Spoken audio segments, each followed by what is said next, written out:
Shiver by Maggie Stiefvater, a first chapter Friday read aloud video with the word nerd. Today, as you listen, play along. Watch for the story quote that will appear on screen. Write it down, word by word, and then follow the directions given to you by your teacher. Make sure you stay all the way to the end to see that you've written it down correctly. One last thing before we get started, I want to give a quick shout out to Mrs. Rhodes' 7th graders at Van Alstyne Middle School in Van Alstyne, Texas. Thanks so much for being here today, you guys. Happy listening, happy reading, and I hope you love this first chapter Friday. Hey, my name's Amanda Ziba. Welcome to my channel, Learning with the Word Nerd, and another First Chapter Friday video. This week, I'm going to be reading to you from Shiver by Maggie Stiefvater, and I'm going to work really hard to stay on track, but total clarity and honesty here. Maggie Stiefvater is one of my most favorite authors on the planet, and I could just wax on about her forever. But this book specifically is the first book that I ever read of hers. It's the book that made me fall in love with her as an author, and I love Maggie because the way that she writes just not only sucks you into the story, but she has the most beautiful word choice. Another example of someone who does this really well, I think, is Kate DiCamillo, where not only is it a great story, but it just really sounds pretty when you read it. And I love that.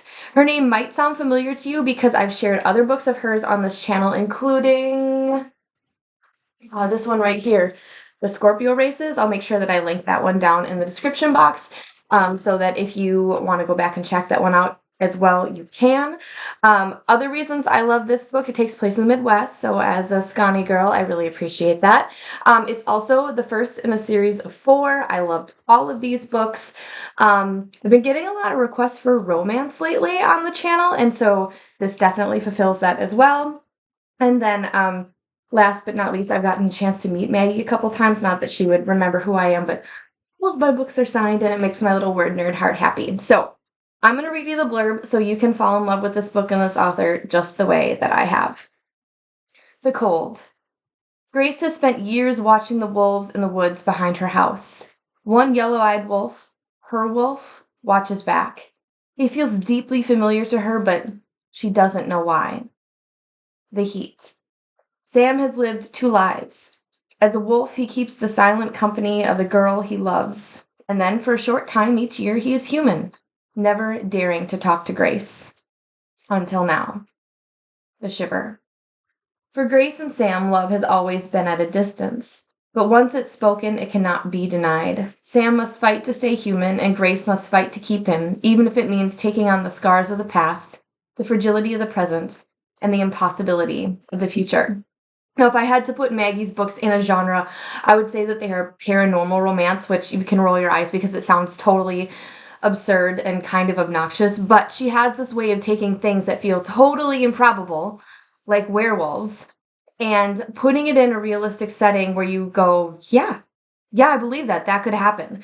And so that's what's going to happen in this book. The chapters are super short, like a page, maybe a page and a half. And so I'm not just going to give you the first chapter or the second. I'm going to give you the first 3. Okay? One other really just like tiny detail about this, and you might not even be able to see it from here, but this book is blue, and so the ink is blue. In book 2, it's green, so the ink is green. It's just those little extra details sometimes that I think make the reading experience even better. Each chapter is from a different perspective. This first chapter is from Grace's perspective, and it says 15 degrees Fahrenheit. Again, temperature is going to play a lot in this book. I remember lying in the snow, a small red spot of warm going cold, surrounded by wolves. They were licking me, biting me, worrying at my body, pressing in. Their huddled bodies blocked what little heat the sun offered. Ice glistened on their ruffs, and their breath made opaque shapes that hung in the air around us. The musky smell of their coats made me think of wet dog and burning leaves, pleasant and terrifying. Their tongues melted my skin. Their careless teeth ripped at my sleeves and snagged through my hair, pushed against my collarbone, a pulse at my neck. I could have screamed, but I didn't. I could have fought, but I didn't. I just lay there and let it happen, watching the winter-white sky go gray above me. One wolf prodded his nose into my hand and against my cheek, casting a shadow across my face. His yellow eyes looked into mine while the other wolves jerked me this way and that. I held on to those eyes for as long as I could. Yellow. and up close flecked brilliantly with every shade of gold and hazel. I didn't want him to look away, and he didn't. I wanted to reach out and grab hold of his ruff, but my hand stayed curled on my chest, my arms frozen to my body. I couldn't remember what it felt like to be warm. Then he was gone, and without him the other wolves closed in, too close, suffocating. Something seemed to flutter in my chest. There was no sun. There was no light. I was dying. I couldn't remember what the sky looked like, but I didn't die. I was lost to a sea of cold, and then I was reborn into a world of warmth. I remember his yellow eyes. I thought I'd never see them again. Chapter 2, Sam, 15 degrees Fahrenheit. They snatched the girl off her tire swing in the backyard and dragged her into the woods. Her body made a shallow track in the snow from her world to mine. I saw it happen. I didn't stop it. It had been the longest, coldest winter of my life, day after day under a pale, worthless sun. And the hunger that burned and gnawed, an insatiable master. That month nothing moved. The landscape frozen into a colorless diorama devoid of life. One of us had been shot trying to steal trash off someone's back step, so the rest of the pack had stayed in the woods and slowly starved, waiting for warmth and our old bodies. Until they found a girl. Until they attacked. They crouched around her, snarling and snapping, fighting to tear into the kill first. I saw it. I saw their flanks shuddering with their eagerness. I saw them tug the girl's body this way and that, wearing away the snow beneath her. I saw muzzles smeared with red. Still, I didn't stop it. I was high up in the pack. Beck and Paul made sure of that, so I could have moved in immediately, but I hung back, trembling with the cold, up to my ankles in snow. The girl smelled warm, alive, human above all else. What was wrong with her? If she was alive, why wasn't she struggling? I could smell her blood, a warm, bright scent in this dead, cold world. I saw Salem jerk and tremble as he ripped at her clothing. My stomach twisted, painful. It had been so long since I'd eaten. I wanted to push the wolves, to stand next to Salem and pretend that I couldn't smell her humanness or hear her soft moans. She was so little, underneath our wildness, the pack pressing against her, wanting to trade her life for ours. With a snarl and a flash of teeth, I pushed forward. Salem growled at me, but I was rangier than him, despite my starvation and youth. Paul rumbled threateningly to back me up. I was next to her, and she was looking up at the endless sky with distant eyes. Maybe dead? I pushed my nose into her hand, the scent on her palm, all sugar and butter and salt. It reminded me of another life. And then I saw her eyes. Awake. Alive. The girl looked right at me, eyes holding mine with such terrible honesty. I backed up, recoiled, starting to shake again, but this time it wasn't anger that racked my frame. Her eyes on my face, her blood on my face. I was tearing apart inside and outside. Her life, my life. The pack fell back from me, wary. They growled at me, no longer one of them, and they snarled over their prey. I thought she was the most beautiful girl I'd ever seen. A tiny, bloody angel in the snow, and they were going to destroy her. I saw it. I saw her in a way I'd never seen anything before. And I stopped it. Chapter 3, Grace, 38 degrees. I saw him again after that, always in the cold.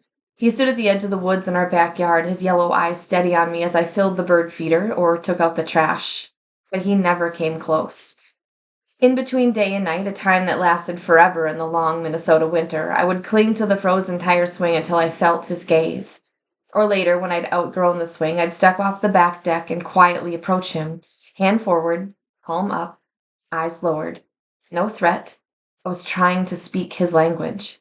But no matter how long I waited, no matter how hard I tried to reach him, he would always melt into the undergrowth before I could cross the distance between us. I was never afraid of him.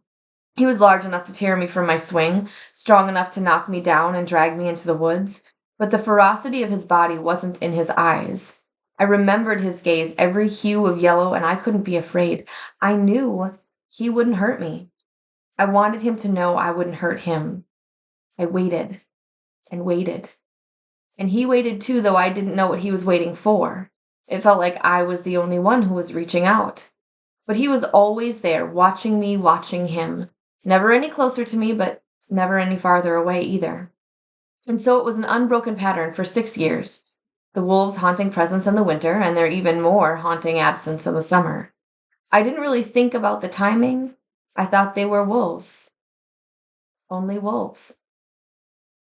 If you want to find out what happens next for Sam and Grace and dive headfirst into this amazing saga, 4 books again, I just know you're going to love it. I'll make sure that I put the links in the description box for everything if you want to buy it. Otherwise, it might be in your school library or you can find it at your favorite local indie bookstore. But I hope you enjoy it and you'll come back again for more First Chapter Friday Read Alouds with me, Amanda Z with the Word Nerd. Happy reading! To continue reading Shiver by Maggie Stiefvater, or maybe check out the rest of the series, pick up a copy from your school library, purchase one from your favorite local indie bookstore, or grab it via the link in the description box. Then check out the rest of the First Chapter Friday playlist. I have many more amazing books waiting there for you. This week's mystery quote says, "Some days seem to fit together like a stained glass window. 100 little pieces of different color and mood that when combined, create a complete picture." Thanks so much for visiting my channel, Learning with the Word Nerd. I hope you come back again for more First Chapter Friday videos, brain breaks, and other great content.